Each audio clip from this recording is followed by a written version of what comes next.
مساء الخير او صباح الخير وقت ما يوصل لكم الفيديو. عاملين ايه؟ اخباركم ايه؟ طبعا انا بقالي كتير مش بنزل حاجة على القناة، كان بقالي شوية كده لظروف خاصة. ان شاء الله نعمل كده مع بعض الفخدة الضاني دي اللي انتوا شايفينها.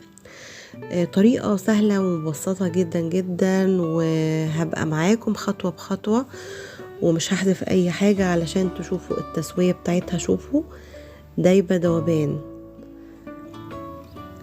طريقة جميلة وطريقة ما فيهاش اي حاجة. شوفوا يعني دايبة ما خدتش مننا مجهود ولا اي حاجة، والتسوية بتاعتها قعدت 4 ساعات في الفرن.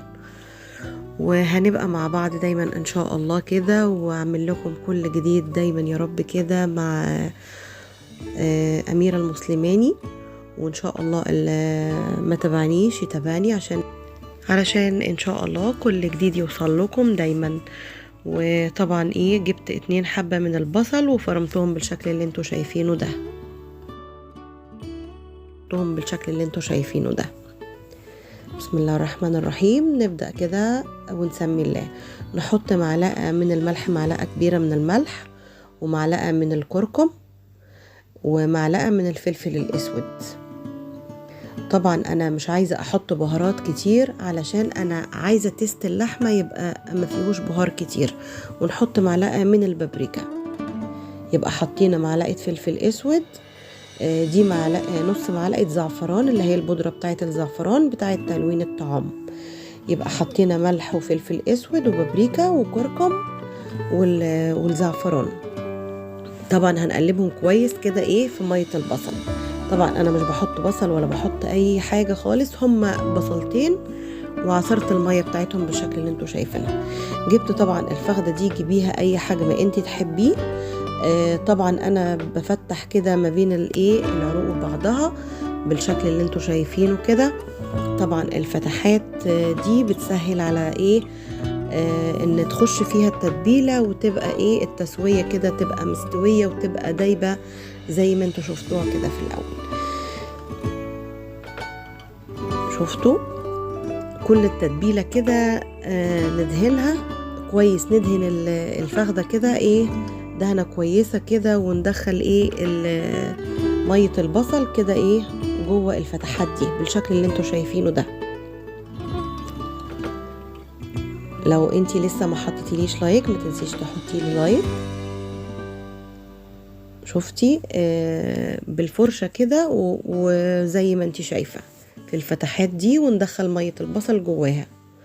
طبعا انا سبتها ليلة كاملة، ما تبلتها بالتتبيلة اللي انتوا شايفينها دي. طبعا لو انتي حابة تحطي تحتها خضار حطي تحتها خضار مفيش مشكلة، بس انا عملتها بالطريقة دي. مش بحط تحتها خضار ولا اي حاجة، بس جبت برضو الجنب التاني وفتحت الفتحات برضو اللي انتوا شايفينها دي بالشكل ده. وبرضو حطيت مية البصل كده جواها هي والتوابل اللي انا قلت لكم عليها.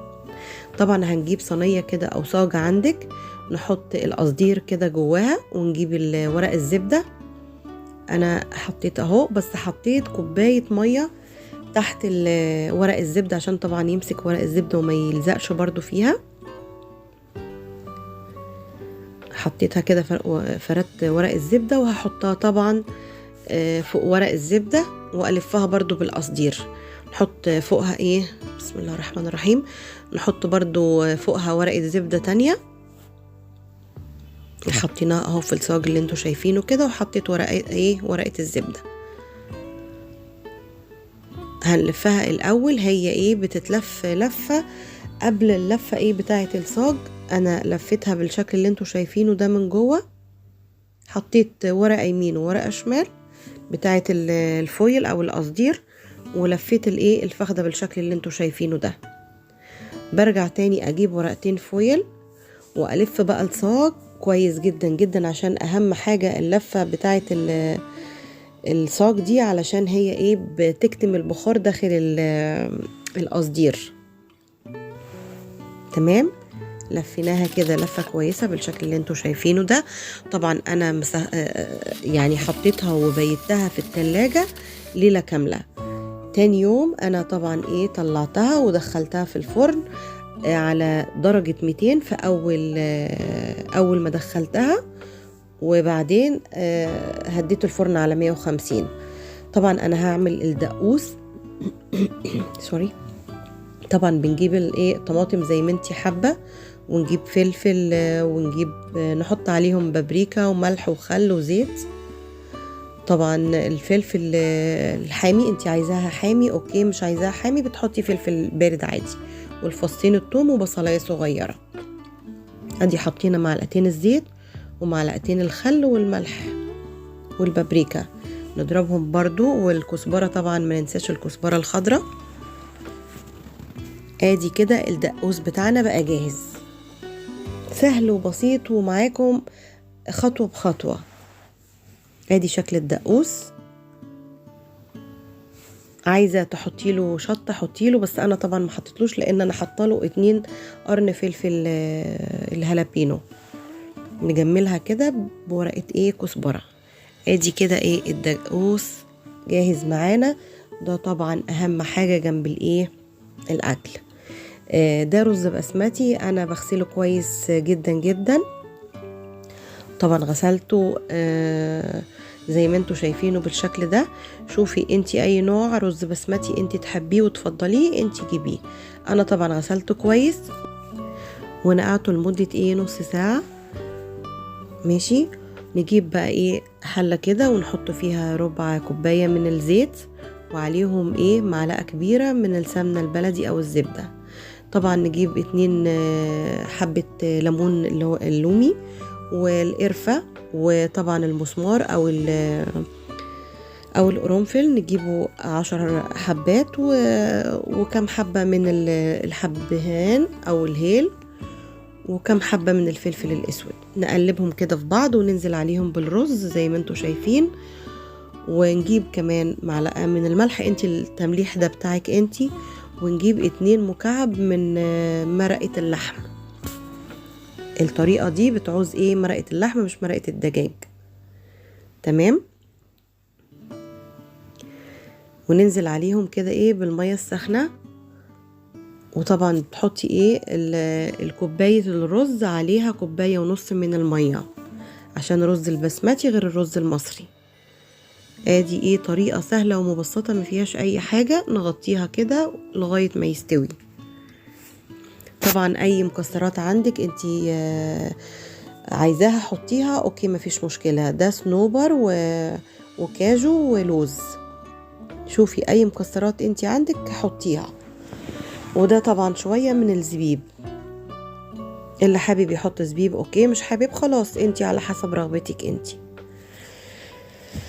نجيبوا المكسرات بتاعتنا نحمصها كده بالشكل اللي انتوا شايفينه. حمصناها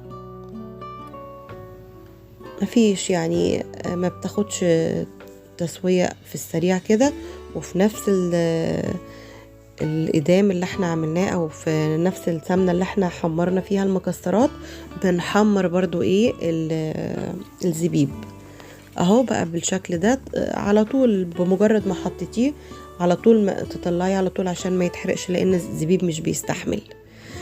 طبعا الرز علشان نلونه ده لون طعام، في معلقتين من المية كده العادية بتقلبي ايه يعني اقل من ربع معلقة من اللون بتاع الطعام. ادي الرز بتاعنا استوي. هنجيب ايه ونوزع اللون الاحمر ده اهو زي ما انتوا شايفين كده، علشان طبعا ايه انا هجيب لون تاني على الرز عشان يبقى حبة وحبة. ده طبعا ايه بقية اللون اللي احنا كنا عاملينه المية البصل في البهارات اللي احنا كنا متبلين بيها الفخدة، حطيتها على الرز وتقلبيها بقى تقلبيها كده ايه هتبقى حبة وحبة معاكي. شوفي يلا بينا نفتح بقى ايه على الفخدة كده. انا طبعا حطيتها في الفرن زي ما قلت لكم، اخدت 4 ساعات في الفرن.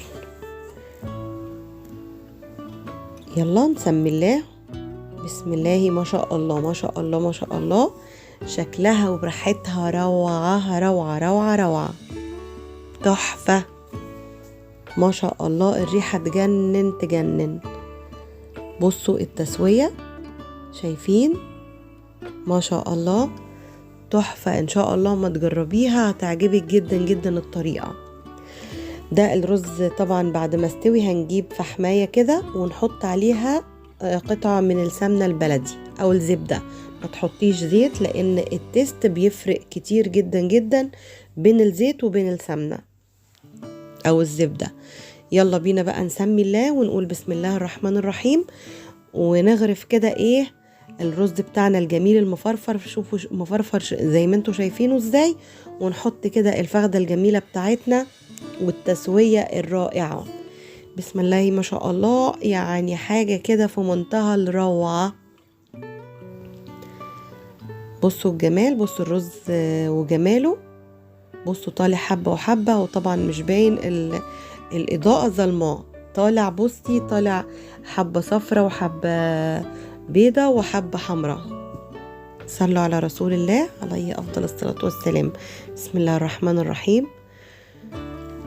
ما شاء الله الريحة حلوة جدا جدا، ريحة الضاني طبعا لا يعلى عليه.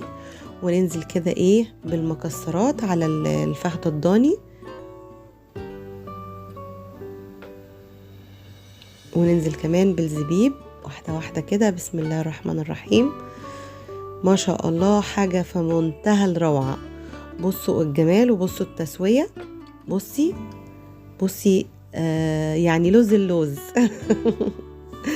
ما شاء الله. لو انتي وصلتي معايا لغاية هنا ياريت ما تنسيش تدعميني بلايك، ولو ما اشتركتيش في القناة بتاعتي أنا أميرة المسلماني ياريت لو عجبك الفيديو تشتركي في القناة بتاعتي وتدعميني بلايك. شوفوا التسوية رائعة رائعة ما شاء الله، حاجة تشرفك وحاجة تعجبك جدا جدا لو انتي عملتيها في عزومات رمضان. ان شاء الله رمضان هيهل علينا بالخير والصحة والعافية يا رب، وكل سنة وانتم طيبين. شوفي ما شاء الله، شوفي بصي اللحمة دايبة دوب. يا رب تكون الطريقة عجبتكم وأقدر أكون وصلت لكم المعلومة. أشوفكم على خير في وصفة جديدة.